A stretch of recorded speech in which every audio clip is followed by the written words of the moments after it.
Hey guys, what's going on? This is your boy Mugen_Ketsuki again with another video, and today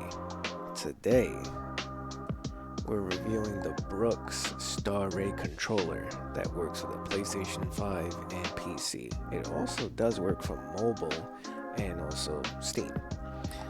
This controller, so far, like I said, it looks very impressive. It has mechanical switches. You can't go wrong with mechanical switches, especially if you use it on your keyboard and also mouse. Has basic Xbox One 360-ish kind of feel to it. Has some nice grippies on the bottom of the actual controller itself. It does have a PlayStation 5 and a PC mode that you can toggle, back and forth. It does have a mute button right there, and it also has a reset button if your controller does act weird or starts to slightly malfunction. And then you actually have two actuators here for the triggers. Right now I have it on the short press, but you can just flick it down and then it goes to normal, so that's always good. And then you also have these buttons here, and then the buttons on here, which mimics the front face buttons on the actual controllers here. D-pad, it doesn't feel bad. Again, it's all mechanical, so it's something to get used to with in terms of the D-pad. This controller also has RGB, which, if I'm not mistaken, you can hold the light button. I don't know if the camera's gonna pick it up, but the light button here, while you hold it, you can hit a square or it'll be X if you're playing on PC, and it should illuminate. So I'll give you an example. I just did it. So I think it's breathing, I think is the feature that they call it, and then it has also two other LED functions. But yeah, we'll definitely be getting into the video. We'll be showing the firmware updating, basic guide to the actual controller itself, and then we'll show some gameplay footage. And again, big shout outs to Brooks Gaming for allowing me to review this product and being a part of the Brook Creators Club. Amazing. All right, let's get into it. Alrighty, so we're gonna do a little quick overview of the Starray controller, which does support on the PlayStation 5, Steam, iOS, Android, and also PC. This is a wired and wireless controller, just to give you guys the heads up. Alright, so as we're scrolling down here, it's showing all the nice little things that it can do, and also it does illuminate LED as well, which is freaking amazing. It also has a classic touchpad, which we'll be testing as well. Has mechanical buttons. You have special triggers that emulate the front face buttons. Okay, it's basically showing a small video of the response time and whatnot. You can light up the game as we were just talking about. Also has been tested for no drifting, has zero friction, has good consistent tactile feedback.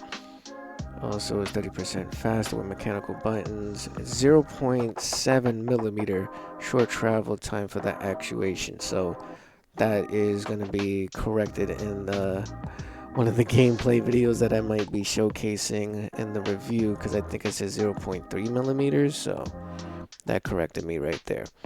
And then the long presses, which is 15 millimeters for the long keystroke. Oh no, I was right. Okay, so it is a 0.3 millimeter for the triggers itself, but for the buttons, I guess it is 0.7. Okay, so I was right. Then it has good vibration for dual vibration motors on each side.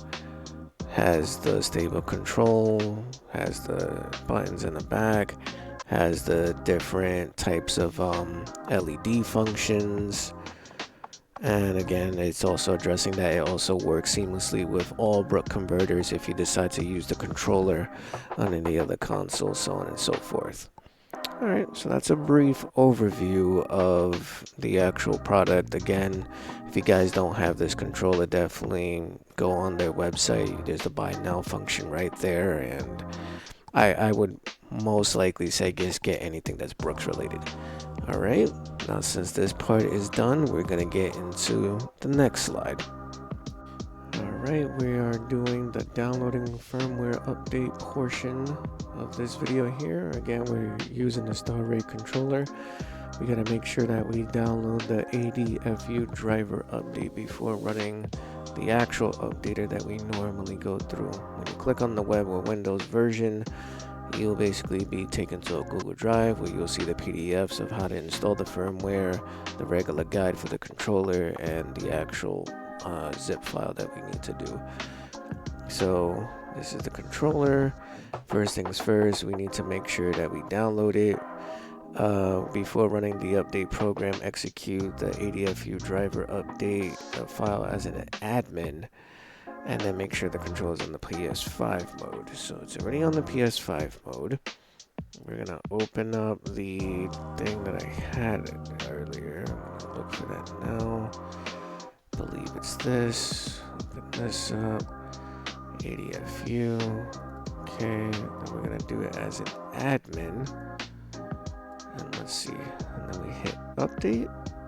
And it says okay. So it is done. Now we're gonna go back to the MP mode. We'll run this as an admin as well, just in case, so we won't have any issues. Alright, now, so we're presented with this beautiful screen right here. It says please plug in the controller. The system will auto install the driver to the new controller. If the driver is already installed, just click start. So now it's in MP mode. We're gonna hit start. It's prepping. It's registering. Alright, we're gonna let it take its course. Now it's updating, so it recognized the controller, which is great. And the firmware update is successful. Look at that. Alright. So now we can close this out. And then it also recommended for us to go to the hardwaretester.com/gamepad. So we're going to hit any button. And it does come up as a DualSense wireless controller.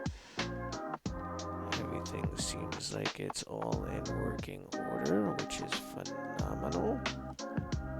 Alrighty, so again guys, please make sure that you always update to the latest firmware, no matter what device it is, whether if it's a camera, anything. So for the Brooks products, please make sure you have the latest update. Even if it's like a beta update for the actual device, please do so. Alright, so now since that portion's out of the way, let's get into the gameplay. Alright, so I'm testing out the Brooks Gaming Starray Controller for the PlayStation 5 and PC.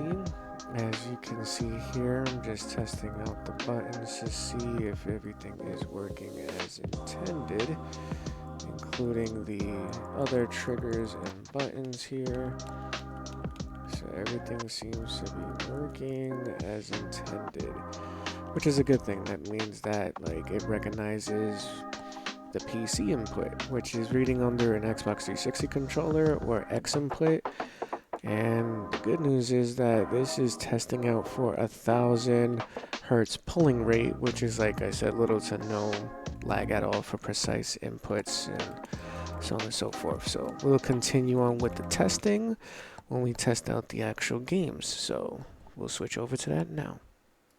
Alrighty, we have Ghost of Yotei featuring on the PlayStation 5.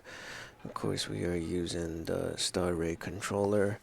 Reason why I turned this game on is not for the precision of the actual controller itself, but it does have a touchpad right here. And I was kind of curious to see if it worked the same as the DualSense on the actual console. So if I flick it up, I should have the wind to tell me to find the way for the quest, and then if I swipe down, it does the bow. So it does work just like a genuine PlayStation 5 controller. I don't know if it goes to the point where, if you play Astro Boy, if you blow on it, it would actually, blow the propellers like it does in the beginning, but that could probably be at a later time to test that. But the good news is that the actual touchpad actually does the same thing. When you do like brush strokes on it, it'll do the actual key commands for the actual game in the Ghost of Yotei, which is fucking amazing. Alrighty, so now with that being said, we're gonna get into the next gameplay video. Alrighty, so we are here playing Astro's Playroom, I think it's called, and we are testing out to see if something works, which I'm kind of curious about.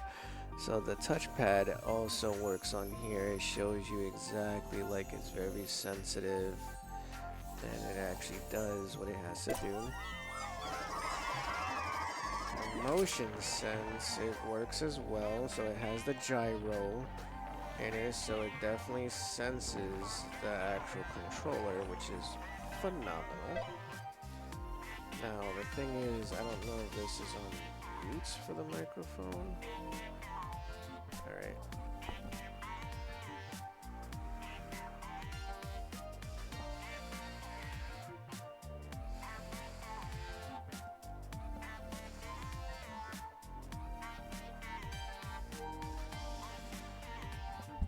So as you can see, it does not have the feature where you can like blow into the controller and, you know, you get the thing. But I also did hear, like, if you know, yell on the DualSense, it would come on, but on the actual controller, there's a, I don't know if you can see, it's a 3.5mm jack, I guess, for a microphone, so you might have to plug in a microphone to get that feature. You know, it's just something I wanted to see if it would work, so I guess I'll make mention of this now. Hopefully in an update, Brooks, if you can add the feature that when you blow on the actual controller that the mic actually picks up, and then it'll actually like show like the wind blowing, and you know, for certain games. Again, it's a niche little feature, it's not necessary, but I had to see if it was a thing. So again, on to the next gameplay video.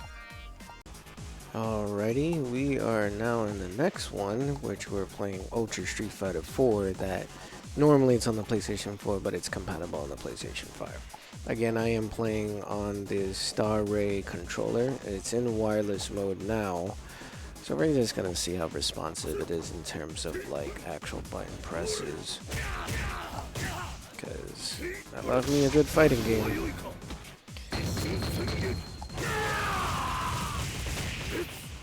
So far, no complaints. It is going to take time for me to get used to playing with mechanical buttons, because I'm not used to playing on mechanical buttons. But it does feel fucking amazing, though.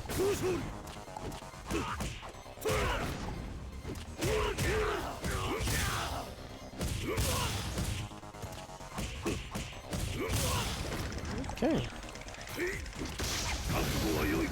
Yeah, I legitimately have no complaints. Again, it's just gonna take time to rewire my brain to get used to the remote itself, because I haven't played on controller for a fighting game in some time.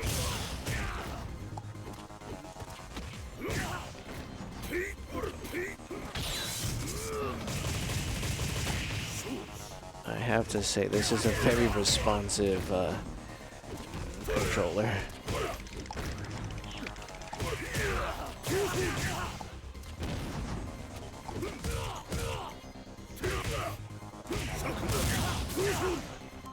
Okay, that definitely shows that it's good for fighting games as well. I am preferably an arcade stick user, but yeah, with a controller, I don't think anyone will be complaining, especially since I have the actuators to be on the short end, to be the 0.3mm function instead of the normal, I think, I forgot what exactly it is, so don't quote me on it, but the normal standard long pressing, so it shortens the distance. Alright, yeah. Guess I'll move on to the next one. Alrighty, we're going to be doing a small gameplay sample in the firing range in Call of Duty Black Ops 7 for the PlayStation 5. We're currently using the Brook Starray Controller, and as you can see, like, the controller's accurate as is intended to be. Feels really good, I would have to say. Currently, right now, I have the switches tilted upward, so it has a shorter travel time to reach the mechanical switch. I believe it's 0.3 millimeters in order for it to actually hit the actual distance.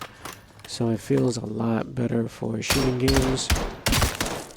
But if I were to now switch the actual switches back on the down section of the controller, it now has the normal travel time that it would take to aim down sights and also to fire your gun. So again, I'll show you the difference again when I put the switches back up. See? Huge difference. So hopefully when I show you guys the actual like gameplay portion of me being in an actual match to see how I fare compared to like the old layout with a PlayStation 5 controller, it'll be better. So stay tuned and we'll be swapping over to that. Alrighty, here's the actual in-match portion of the gameplay. I'm gonna try to do my best to get some kills. I am not good at Call of Duty at all, so we'll see how this turns out. And again, I have the short triggers for the actuator to test this out for more or less like fast reaction timing, so on and so forth. Hostile personnel have captured the hard point. Control the hard point. Nice. Oh, almost. Hostiles have the hard point.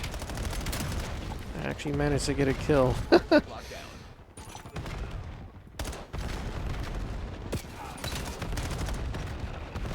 personnel have captured the hard point. Contesting hard point. We control the hard point. Hard point contested. Hostiles have the hard point. Hostile UAV established above. Hard point locked down. Maintain current posture.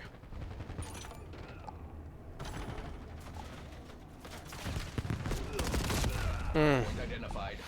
The time I don't sit up there to shoot the guy, he ends up killing me in the spot. Oh shoot, there's two of them. We control the hard point. I'll give it another go. But again, it feels really good, like, for the short distance, for the actual triggers. It was really good. Shock charge identified. Oh. Contesting hard point. Hostile personnel have captured the hard point. I'm not good at these kind of games. I do apologize. Hard point contested. Give it one last. Oh. Hard point locked down.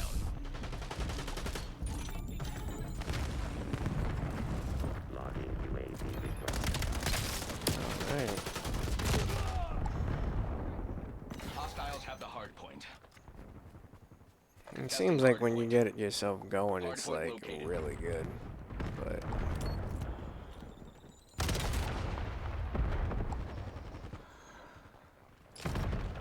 Hard point is active.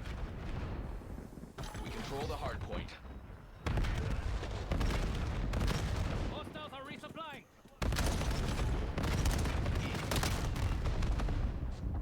Scout pulse ready. UAV oh available for my. tasking. Enemy using active camo. That felt amazing just now, not gonna lie. Alright, well, again, can't complain. I did get like two to three kills in that little short time, but again, like, I am really impressed with the actual controller in terms of, like, if someone was good, like with this controller here, if someone was actually good at this game, oh wow, there'll be a force to be reckoned with for sure. I'll definitely actually shout outs to my boy Isaac171. He streams on Twitch. You should get this controller. Like, you've been talking about mechanical switches and fast, like, reaction timing and everything. This would be the controller for you, bro. So shout out to Isaac171. He's also a streamer on Twitch. Get that controller. Alright guys, this is going to be the end of the video and the review for the Brook Starray Controller that can be used on PS5 and PC. Can be used for mobile, can be used for Steam as well. And again, always a big shout outs to Brooks Gaming for allowing me to review such amazing products. And again, been a long-time fan for almost 10 plus years, and just amazing all around. The only thing I would have to say that is a con when it comes to this remote is using the controller to like actually do some of the functions that the DualSense 5 controller does on the PlayStation 5 natively, where you can blow into the mic and it'll actually blow if you're playing like Astro's Playroom. That seems not to be working, but the touchpad for the Ghosts of Yotei, that works perfectly, so that's good. So it mimics the touchpad. The face buttons are really good because they're all mechanical keys. Analog sticks has no dead zone, no nothing, so it's just butter smooth accuracy when it comes to the analogs. And again, like, the controller feels like very nice in your hand. Also, the other caveat is you could play it in wired mode, which will do 1000 hertz pulling rate if you're on PC. Believe almost the same thing on the PlayStation 5 itself, but it's really like half a second. Like, it's super responsive. And then also you can play it in wireless mode, so there's you can't go wrong when it comes to that. So that's my little tidbits about the actual remote. And again, I can't wait to see if any other future updates come out for any of the products, and especially the Starray. As always, thank you guys for watching. Also, again, I don't know, because normally it's been coming up on this side, so we'll see. So shout outs to Beast1x5. He also did his review for the Starray. It'll definitely be at the end of this video, so definitely check him out. Give him a follow if you haven't, or subscribe to his channel. And again, as always, Brook family, I'll see you on the next one.